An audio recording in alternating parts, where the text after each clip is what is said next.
नमस्कार दोस्तों। आज मैं आपको इंस्पायर्ड मैन यूट्यूब चैनल के माध्यम से एक कहानी सुनाने जा रहा हूं। तो आइए इस कहानी को सुनते हैं। पुराने समय की बात है। एक महिला जब भी अपने परिवार के लिए खाना बनाती तो वह एक बड़ी रोटी अलग से बना लेती और उसे अपने घर के बाहर वाली खिड़की पर रख देती ताकि कोई जरूरतमंद या भूखा व्यक्ति उसे खाकर अपनी भूख शांत कर सके।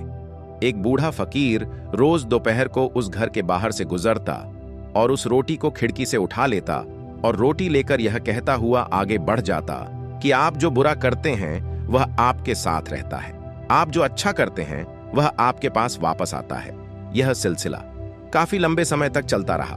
वह औरत रोज खिड़की पर रोटी रख देती और वह बूढ़ा फकीर रोज आता, रोटी लेता और हर रोज वही एक शब्द कि आप जो बुरा करते हैं वह आपके साथ रहता है, आप जो अच्छा करते हैं वह आपके पास वापस आता है दोहराता हुआ वहां से चला जाता। उस फकीर के मुंह से एक ही शब्द रोज सुनते सुनते वो औरत परेशान हो गई। उसने सोचा, कितना स्वार्थी व्यक्ति है ये बूढ़ा। मैं रोज इसके खाने के लिए रोटी रखती हूं, लेकिन आज तक इसके मुंह से धन्यवाद का एक शब्द तक नहीं निकला। और पता नहीं रोज क्या एक ही शब्द बड़बड़ाता रहता है। मुझे तो उसके कहने का मतलब भी समझ नहीं आता। उस औरत ने निश्चय कर लिया कि वो उस बूढ़े से पीछा छुड़ाएगी।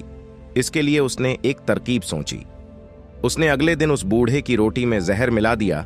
जब वह उस जहरीली रोटी को खिड़की पर रख रही थी तो उसका हाथ कांपने लगा। उसने सोचा, मैं ये क्या कर रही हूं, ये तो पाप है। उसने उस रोटी को उठाकर चूल्हे में फेंक दिया। रोटी जलकर राख हो गई। उसने बूढ़े के लिए दूसरी रोटी बनाई और उसे खिड़की पर रख दिया। हमेशा की तरह बूढ़ा आया, रोटी उठाई और शब्दों को बुदबुदाया, आप जो बुरा करते हैं वह आपके साथ रहता है, आप जो अच्छा करते हैं वह आपके पास वापस आता है। महिला के मन में चल रहे युद्ध से अनजान वह बूढ़ा फकीर अपने रास्ते पर आगे बढ़ गया। हर दिन जब वह महिला खिड़की पर रोटी रखती थी तो अपने बेटे के लिए प्रार्थना करती थी, जो अपने काम की तलाश में दूर के एक नगर में गया हुआ था।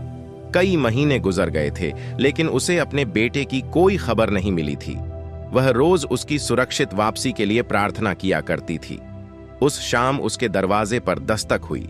जैसे ही उसने दरवाजा खोला, वह अपने बेटे को दरवाजे पर खड़ा देखकर हैरान रह गई। वह बहुत ही दुबला पतला हो गया था। उसके कपड़े बुरी तरह से फटे हुए थे। वह भूखा और कमजोर लग रहा था। जैसे ही उसने अपनी मां को देखा, उसने कहा, मां, ये एक चमत्कार है कि मैं यहां जीवित खड़ा हूं। जब मैं सिर्फ 1 मील दूर था तो भूख के मारे मैं इतना कमजोर और व्याकुल था कि मैं चक्कर खाकर गिर पड़ा।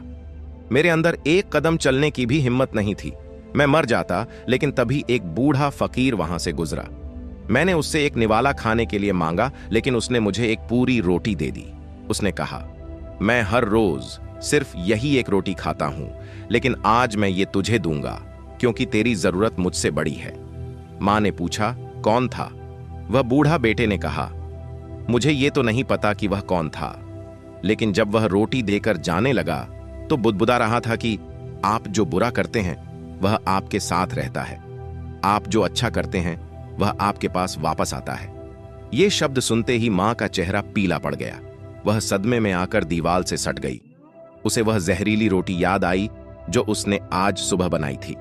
यदि वह उसे आग में ना जलाती तो उसका ही पुत्र उसे खा जाता और उसकी जान चली जाती।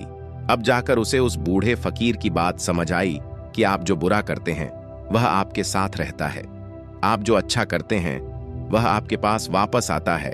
तो दोस्तों, इस कहानी से हमें यही सीख मिलती है कि अच्छा करो और कभी भी अच्छा करना बंद मत करो, भले ही उस समय उसकी सराहना ना की जा रही हो।